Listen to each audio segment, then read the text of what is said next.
चना चाट मसाला वाली। मुकुंदापुर नाम के गांव में राजू नाम का एक चाट बेचने वाला रहता था। यूं चाट बेचकर वो अपनी पत्नी रजिता और बेटे बन्नी के साथ गुजारा करता था। राजू की पत्नी और उसका बेटा उसके चाट बेचने में मदद करते थे। राजू बहुत अच्छा व्यक्ति था। उसके चाट खाने के लिए लोग दूर दूर से आते थे। लोग उसके चाट खाने के लिए लाइन लगाकर खड़े हो जाते थे। यहाँ तक कि फूड ब्लॉगर्स भी उसके चाट बनाने की विधि के बारे में बहुत सारे ब्लॉग्स लिखते थे। उसी गांव में हेमंत नाम का एक व्यक्ति वाइन्स बेचता था। लोग उससे वाइन तो खरीदते थे, पर उसका बनाया हुआ स्नैक्स कोई नहीं खरीदता था।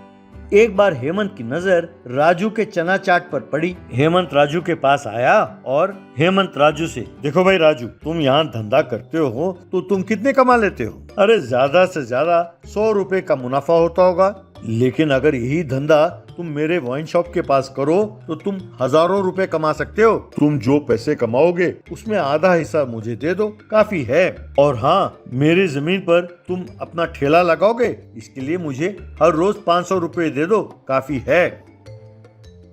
तब राजू, क्या मैं तुम्हारे वाइन शॉप के पास दुकान खोलूं? मैं मर जाऊंगा पर यह काम नहीं करूंगा। वैसे इस गांव में वाइन्स बेचने की परमिशन भी नहीं है तुम्हारे पास, और तुम जानते हो तुम्हारे इस वाइन्स की वजह से कितने घर बर्बाद हो रहे हैं। एक तो तुम पाप की कमाई खा रहे हो और तुम चाहते हो कि मैं तुम्हारे इस पाप में भागीदार बनूं। लानत है। अरे कमीने, हो सके तो तुम वो वाइन बेचना छोड़ दो और कोई अच्छा धंधा शुरू करो। ऐसा कहा। ये सुनकर हेमंत को बहुत गुस्सा आया। उसने ठान लिया कि वो राजू को सबक सिखाएगा।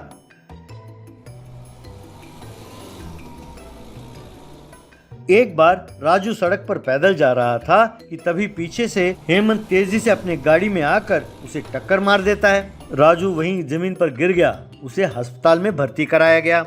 वहां डॉक्टरों ने बताया कि अब उसके पैर काम के नहीं रहे और उसके ऑपरेशन में बहुत पैसे खर्च होंगे। क्योंकि रजिता के पास इतने पैसे नहीं थे, उसने राजू का ऑपरेशन नहीं कराया।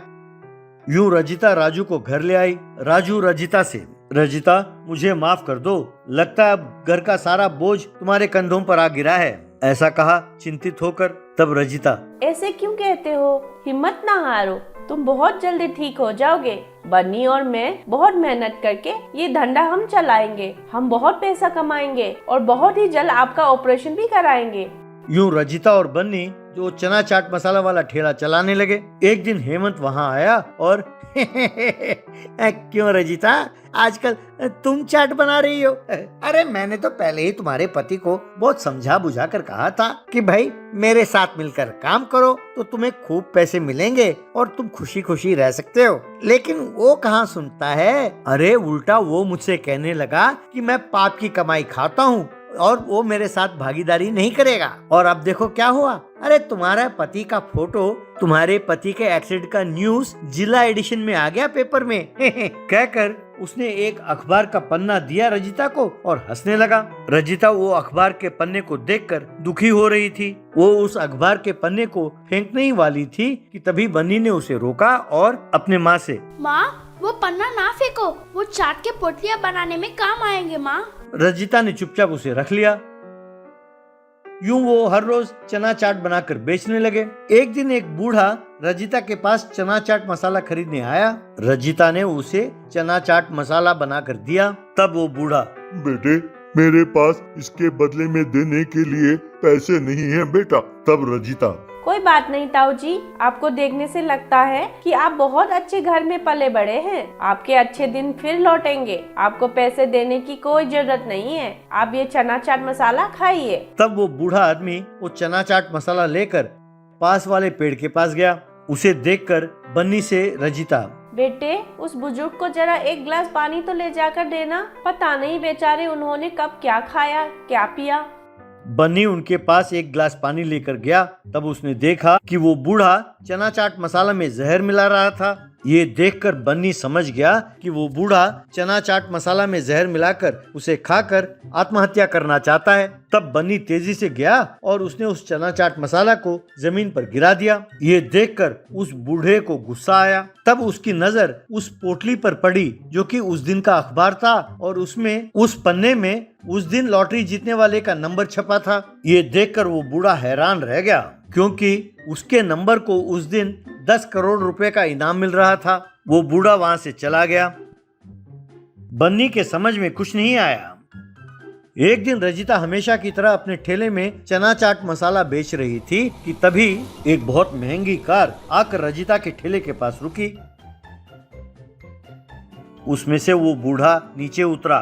वो रजिता से मुझे 10 करोड़ की लॉटरी टिकट लगी है बेटा। कहकर 10 करोड़ में 5 करोड़ रुपए रजिता को देते हुए बूढ़ा, बेटी, उस दिन तुम्हारे बेटे ने अगर मुझे बचाया ना होता तो मैं ये 10 करोड़ रुपए नहीं जीत पाता। मेरे अपने बेटों ने मुझे घर से बाहर निकाल दिया और मैं लॉटरी टिकट बेचकर अपना गुजारा करता था। बस ये एक लॉटरी टिकट को अपने पास बचा कर रखा। फिर अपनी जिंदगी से तंग आकर मैं मरने ही वाला था, लेकिन उसी लॉटरी टिकट को इनाम मिला। तो ये रख लो बेटा, मेरे लॉटरी के इनाम के पैसों में आधा पैसे तुम्हारे हैं। यूं कहते हुए उसने 5 करोड़ रुपए के सूटकेस रजिता को दिया। उन पैसों से रजिता ने राजू का ऑपरेशन कराया। राजू फिर से ठीक हो गया। हेमंत के गैर कानूनी वाइन शॉप को सरकार ने बंद करा दिया। हेमंत सड़क पर आ गया। समोसा तंदूर वाला। एक गांव में ईश्वर दास नाम का व्यक्ति रहता था। वो ठेले में समोसा बेचते हुए अपना गुजारा करता था। पोती खुशी के अलावा ईश्वर दास का और कोई नहीं था।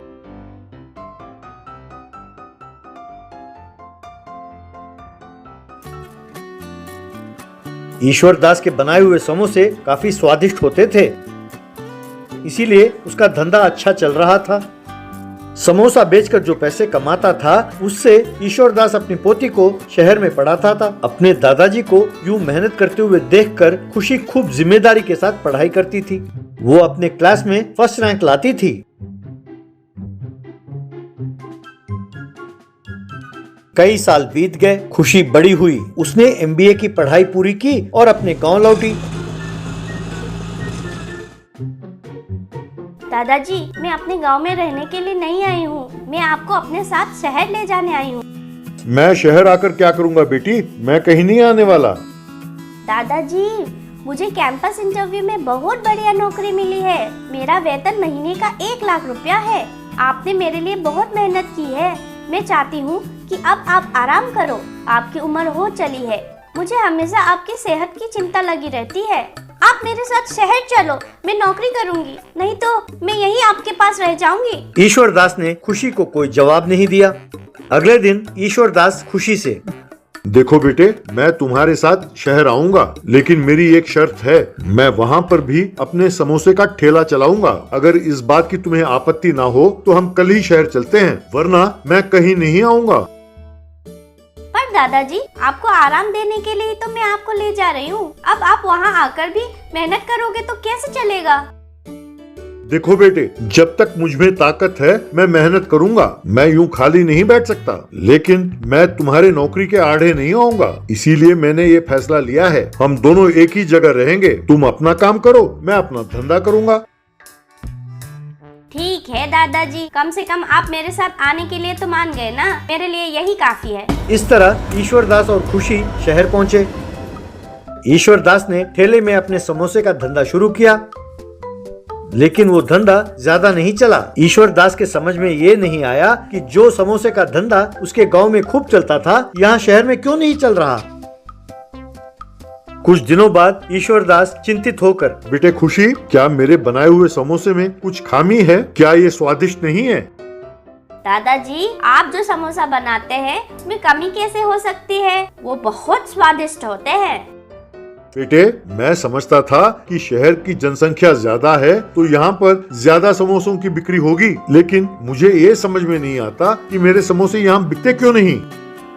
खुशी मुस्कुराती हुई, ये शहर है दादाजी, यहाँ लोगों के पास काम कम है और पैसे ज्यादा। कोई अपने बदन को काम नहीं देता, सब अपने सेहत के ख्याल रखते हैं। लोग हर दाने में कैलोरीज ढूंढते हैं और जिम जाकर घंटों वर्जिश करते हैं। सबको समोसा पसंद है, लेकिन उनकी नजर में समोसा मतलब 300 कैलोरी और तेल में तली हुई चीज। इसलिए तुम्हारा धंधा नहीं चल रहा यहाँ। लेकिन बेटे, बिना तेल में तले समोसे बनेंगे कैसे? अपने दिमाग को जोड़ दो दादाजी। कहकर मुस्कुराने लगी। कई दिन बीत गए। एक दिन ईश्वरदास, बेटे खुशी, आज अपने ऑफिस के बाद सीधा समोसे के ठेले के पास आ जाना शाम को। दादाजी आप बड़े खुश नजर आ रहे हो, बात क्या है? शाम को तुम आकर खुद ही देख लेना। शाम को जब खुशी समोसे के ठेले के पास गई तो उसने देखा कि वहाँ बहुत सारे लोग लाइन में खड़े थे। इतने सारे लोगों को समोसा के लिए लाइन लगाते हुए देखकर खुशी हैरान हो गई। वो ईश्वरदास के पास पहुंची। ईश्वरदास के समोसे के ठेले के पास एक बहुत बड़ा तंदूर था। ईश्वरदास समोसों को तेल में तलने के बजाय तंदूर में सेक रहा था। वहाँ एक बोर्ड लगा हुआ था, tandoori samosa, no oil no calories. Khushi ने ताली बजाई। वाह दादाजी, कांग्रेचुलेशन, आपका ये धंधा ग्रैंड सक्सेस है। आपका ये आइडिया बहुत बढ़िया है। मैंने MBA में इतना नहीं सीखा जितना आपने अपने अनुभव से सीखा है। आपके पास हर समस्या का हल है। मैं कल ही अपनी नौकरी को इस्तीफा दे रही हूँ। मुझे अपने बिजनेस में पार्टनर बनाओगे आप?